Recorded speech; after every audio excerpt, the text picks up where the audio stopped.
For more, we can go across to France 24's Dave Keating standing by in Brussels. Dave, you just heard there from the EU Commission President. What were some of the key takeaways from her speech? Well, the big policy announcement, as you mentioned, was this climate announcement. That was actually adopted yesterday by the European Commission, but it needs to be approved by the MEPs here in the European Parliament that von der Leyen was speaking to this morning. That may not be too difficult. What will be difficult is convincing the national governments of Europe across the street in the European Council. There's many countries as well as many business sectors who are worried. They have competitiveness concerns about the EU raising its ambition on climate when other major powers like the US and China are not. I was surprised during this speech when von der Leyen made that announcement about the raise in the emissions target. It was greeted with very lukewarm applause. That may be because on one side you have conservatives not wanting to raise the target. On the other side you have the Greens and the left saying this rise isn't enough. They want a 60% rise. So maybe those two sides were sitting on their hands and you only had people clapping in the middle. The other big policy announcement here was on migration in response to the fire at the refugee camp in Greece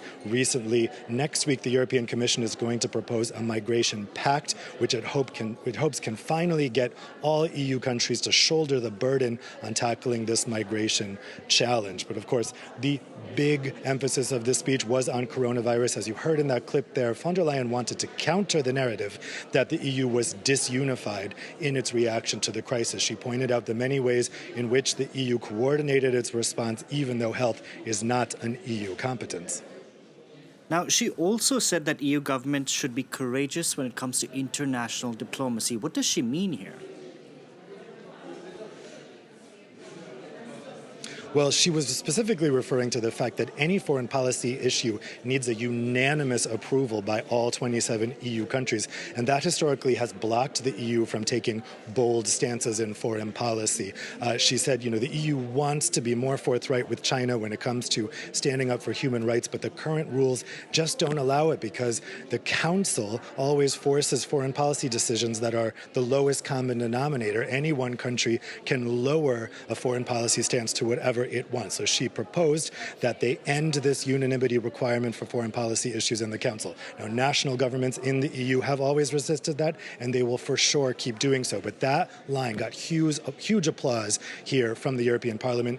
Members of the European Parliament are always looking to bypass the Council. It is the thorn in their side, and they have long complained that they want the EU to be more bold in its foreign policy stances when it comes to Russia, when it comes to China, even when it comes to the United States.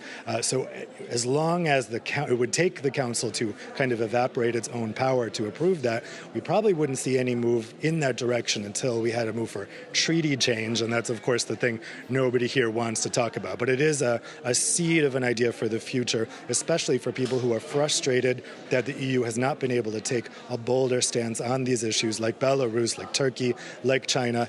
For those who want the EU to be a stronger voice in the world, they say that a change in those voting rules is going to be necessary.